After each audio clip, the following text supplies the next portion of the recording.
Hey, folks. Well, good afternoon. When America made 12 years of public education universal in the last century, we became, not figuratively, literally, the best educated public in the world and better prepared than any other nation. And I would argue that it's one of the reasons why we were so successful and have been so successful. But as you've all observed, other nations have caught up. In the 21st century, in my view, I think the vast majority of the Americans, 12 years of universal education is not enough. And that we're going to be outcompeted by the rest of the world if we don't take action. But here's the deal. The cost of education beyond high school has gone up significantly. The total cost to attend a public four-year university has tripled, nearly tripled in 40 years. Tripled. Instead of properly funding public colleges, many states have cut back their support. We were just talking about that in the Oval. Many states have cut back support for their state universities, leaving students to pick up more of the tab. And for 50 years, Pell Grants had been a key way for the federal government to help lower-income families, particularly those earning less than $60,000 a year, to send their kids to college. Those Pell Grants used to cover 80% of the cost of going to a public four-year college. Today, Pell Grants cover roughly 32%. That's 1/3 of the cost as opposed to before. It matters. I remember walking up, my dad, like probably a lot of your folks, cared a lot about your education. My dad's greatest regret was that he never got to go to college. And my dad was a very well-read man, particularly history, but it was a great regret. And he always say, "Joey, you're going to be a college man." And I'd say, "Dad, but what does that matter? I mean, you can still get fired if you're a college man." He said, "Yeah, but they can never take it away from you. They can never take your education away." And I remember my senior year, I got into one of the little Ivies, and I got into a number of schools, and we're trying to get the money, even with financial assistance, to be able to go there. We had 4 kids, all of us wanting to go to school. And I remember going down after a baseball game. I went to a really good school up in Claymont, Delaware, on the Pennsylvania border, and drove down to Newark, Delaware, where my dad worked at an automobile agency. And I walked in, and I had my spikes, and because the reason I was going down, when your dad works in an automobile agency, the great advantage, you get a new car to go to the prom, or a good used car off the lot. You think I'm joking? I'm not joking. And so I went down to my 51 Plymouth with beach towels for seat covers, and I had my uniform on, my spikes off. I ran in, and the woman's name was Mary, who ran the place. I said, "Mary, where's Dad?" She said, "He's out in the lane going into the repair shop." Give him my word, true story. And my dad was a well-dressed, refined fella, and I walked out, and my dad was pacing back and forth between the big garage door going into the repair shop and the door going out of the showroom. And he looked up, he said, "Oh, Joey, honey, I'm so sorry. I'm so sorry." And I thought, God, something happened. This is before cell phones. So something happened to one of my brothers or my sister or my mom or something. I said, "What's the matter, Dad?" He said, "I went to see," the guy's name was Charlie Delcher, who was a vice president of the Farmers Bank, which was a state-owned bank that did a lot of the financing of people wanting to purchase a car. He said, "I went to Charlie and asked to borrow the money." He said, "He won't lend it to me." He said, "I'm so ashamed. I'm so damn ashamed." My dad my dad was like millions of parents all across the country. Want to help the kids to get to school, but there was just no way to be able to do it. And because he believed, as I do, that education was a ticket to a better life. It's something Jill and I, Kamala and Doug, we understand deeply. I'm sure the vast majority of you do as well. But over time, that ticket has become too expensive for too many Americans. All this means is an entire generation is now saddled with unsustainable debt in exchange for an attempt, at least, at a college degree. The burden is so heavy that even if you graduate, you may not have access to the middle-class life that the college degree once provided. Many people can't qualify for a mortgage to buy a home because of the debt they continue to carry. They carry, it's too high, and they can't come up with a down payment anyway. A lot of folks are even putting off starting families because of the cost. And the dream of starting your own business is just way off in the distance with the debt that so many are saddled with. Many of you had to leave school because the financial strain was much too high. About a third of the borrowers have debt but no degree, and worst of both worlds, debt and no degree. The burden is especially heavy on Black and Hispanic borrowers, who on average have less family wealth to pay for it. They don't own their homes to borrow against to be able to pay for college. And the pandemic only made things worse. But we responded aggressively to the pandemic to minimize the economic impact of the harm of COVID imposed on individuals, families, and businesses. You all were there with recovery. Look, we increased unemployment benefits for workers who were laid off. We provided loans to small businesses so they could stay afloat and take care of their families and their employees. We provided assistance to people to put food on the table. Remember those long lines you guys would all film of cars? Decent looking cars, not jalopies, nice cars. Just waiting for a box of food to be put in the trunk in the United States of America? Waiting for over an hour to get food in a trunk? And we provided rent and mortgage assistance to keep people from being evicted and thrown out in the street. Our approach to help Americans who need it the most was necessary, and it was the right thing to do, and it helped people avoid financial crisis, which helped our whole country as a consequence of that. That didn't benefit them, it benefited the whole economy. Our approach is why America's economic recovery was faster and stronger than any other advanced nation in the world. Now it's time to address the burden of student debt in the same way. Working closely with the Secretary of Education, he's got the hard job, Secretary Cardona. Here's what my administration is going to do to provide more breathing room for people so they have less burdened by student debt. And quite frankly, to fix the system itself, which when we came in, we both acknowledged was broken in terms of, anyway. There are three key factors what we're going to do today. First, we've made incredible progress advancing America's economic recovery. We've wound down pandemic relief programs like the ones on unemployment insurance and small businesses. It's time we do the same thing for student loans.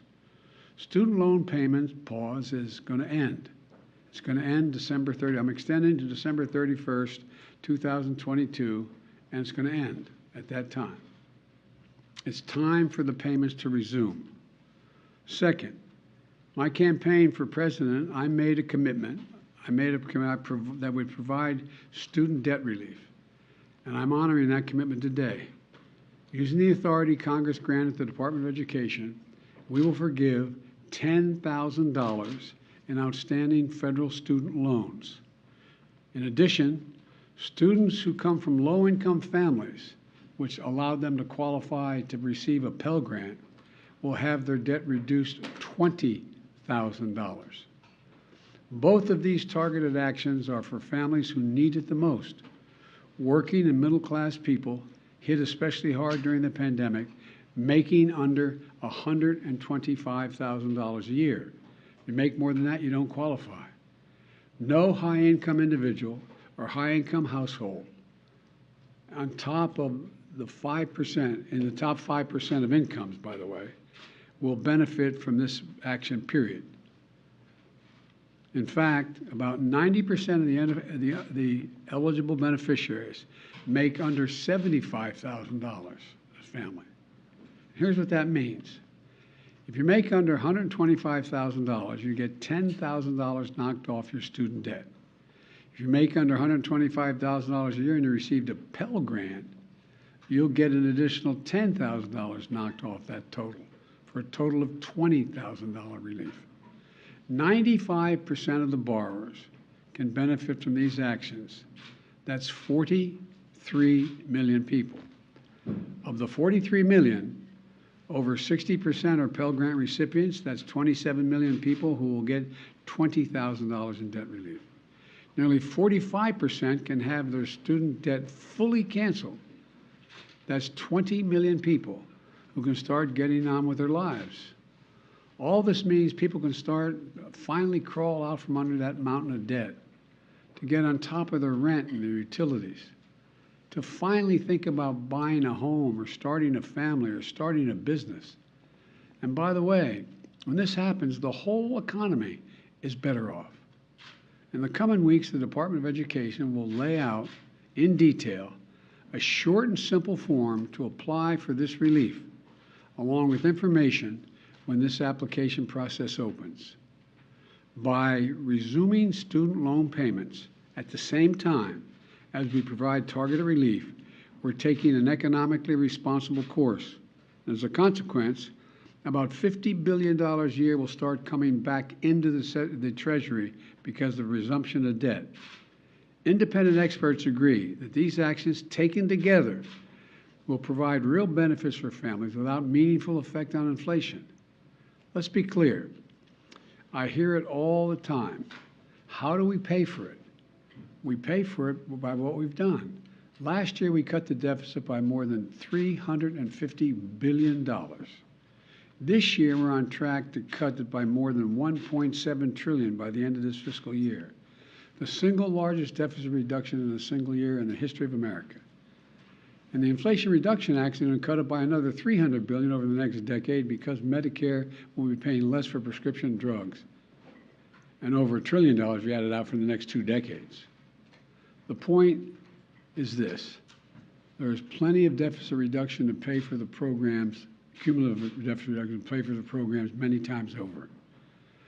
I will never apologize for helping Americans, working Americans, middle class, especially not to the same folks who voted for a $2 trillion tax cut that mainly benefited the wealthiest Americans and the biggest corporations, that slowed the economy, didn't do a hell of a lot for economic growth, and wasn't paid for, and racked up this enormous deficit. Just as we've never apologized when the federal government forgave almost every single cent of over $700 billion in loans to hundreds of thousands of small businesses across America during the pandemic. No one complained that those loans caused inflation. A lot of these folks in small businesses are working in middle-class families. They needed help. It was the right thing to do. So the outrage over helping working people with student loans, I think, is just simply wrong, dead wrong. Third thing, we're fixing the student loan program system itself. We've talked about this at length. This is really important. We're proposing to make what's called an income-driven repayment plan simple and fair. And here's how. No one with an undergraduate loan today or in the future, whether for a community college or a four-year college, will have to pay more than 5% of their discretionary income to repay their loan. That's income after you pay the necessities like housing, food, and the like. You currently pay 10%. We're cutting that in half to 5%. And after you pay your loan for 20 years, your obligation will be fulfilled if it hadn't already been fulfilled, meaning you won't have to pay any more, period. And borrowers whose original balance was less than $12,000, many of whom are community college students, will be done paying just after 10 years. These changes will save more than $1,000 a year on average for the borrower. It's a game changer. We're also fixing what's called, and this has been the bane of driving me crazy when I was out of office, the Public Service Loan Forgiveness Program. Now, this program forgives student loans to encourage those students who have those loans if they go into public service. Think of the millions who are public school teachers, local police officers, workers at local charities, members of the military and the National Guard, and so many more. Think of the folks who work for federal, state, local, tribal governments, keeping essential services going, responding to natural disaster, all those firefighters and cops. The program is designed so that if you serve in one of these jobs, and we'll be able to list those, and you'll be able to accurately assess whether you do. And make your loan payments for 10 years, even if it's not consecutive years. Your remaining balance will be completely forgiven. It's a great idea, but the program's a mess. It's so inefficient and complicated, too many people just give up. Think if a service member defers their student loan payment while they're deployed. The system is so restrictive that their active duty service didn't count as public service, and the loan isn't forgiven as promised. It's outrageous. Well, the man to my left is going to fix it. The Department of Education has recently proposed changes that will make this program work better and over the long term, much better. And now the department issues emergency temporary changes to retroactively credit public service so it counts and loans are forgiven. Since I've been in office, more than 175,000 teachers, nurses, police officers have been able to get over $10 billion in loan forgiveness so far through this program. But this opportunity expires on October 31st, 2022. So my message to all servants, all public servants, all those who are the ones that are volunteering, is out with student debt to go. Here's what you want, if you're worried about how to do it, go to pslf.gov before October 31st to see if you qualify for public service student loan forgiveness. This is another game changer. And we're going to have people who are there to help get you, help direct you and work you through the process. And one more big change we're making to the system is we're holding colleges accountable for jacking up costs without delivering value to students. We've all heard of those schools luring students with a promise of big paychecks when they graduate, only to watch these students be ripped off and left with mountains of debt. And my predecessors looked the other way, for some reason, with good reason, to do anything about this fraud. My administration is taking it on. For example, the Department of Education works with private education associations to accredit colleges and universities so they can receive federal aid. Well, last week the Department of Education fired a college accreditor that allowed colleges like ITT and Corinthian to defraud borrowers. And combined with our emergency actions, the Public Service Forgiveness Program and other actions we've taken, we've been able to cancel more than $32 billion in student debt for 1.6 million borrowers, including those defrauded by these bad acting schools. Our goal is to shine a light on the worst actors so students can avoid these debt traps. Now, I understand not everything I'm announcing today is going to make everybody happy. Something is too much. I find it interesting how some of my Republican friends who voted for those tax cuts and others think that we shouldn't be helping these folks. Something is too little, but I believe my plan is responsible and fair. It focuses the benefit on middle school. These actions build on my administration's effort to make college more affordable in the first place. It includes unprecedented investments, nearly $6 billion in historic black colleges and universities, much of which is focused on pandemic relief to help students cover tuition and other costs so they could stay in school. And I must be honest with you, I'm going to continue to fight for doubling the Pell Grants. I didn't get that done this time. Let me say it again. 12 years of universal education is not enough. I'm going to continue to work for universal pre-K for every 3- and 4-year-old and universal community college for education beyond high school. Let me close with this. I ran for office to grow the economy from the bottom up and the middle out. Because when we do that, everybody does better. Everybody does well. The wealthy do very well, the poor have a way up, and the middle class can have breathing room. And that's going to help America win the economic competition of the 21st century, because much of my time is spent, how do we remain the most competitive nation in the world with the strongest economy in the world, with the greatest opportunities in the world? That's what today's announcement is about. It's about opportunity. It's about giving people a fair shot. It's about the one word America can be defined by, possibilities. It's all about providing possibilities. We're going to have a lot more to say about this. There's a lot of material that's going to be put out as to how this is being implemented. And I want to thank you all, and God bless you all. Thank you, thank you, thank you. Mr. President, how much advance notice did you have of the FBI's plan to search Mar-a-Lago? I didn't have any advance notice. None. Zero. Not one single bit. Thank you. Mr. President, is this unfair to people who paid their student loans or chose not to take out loans? Is it fair to people who, in fact, do not own multi-billion-dollar businesses to see why these guys get low tax rates? Is that fair? What do you think? What about people who paid their loans, though, struggled to pay their loans?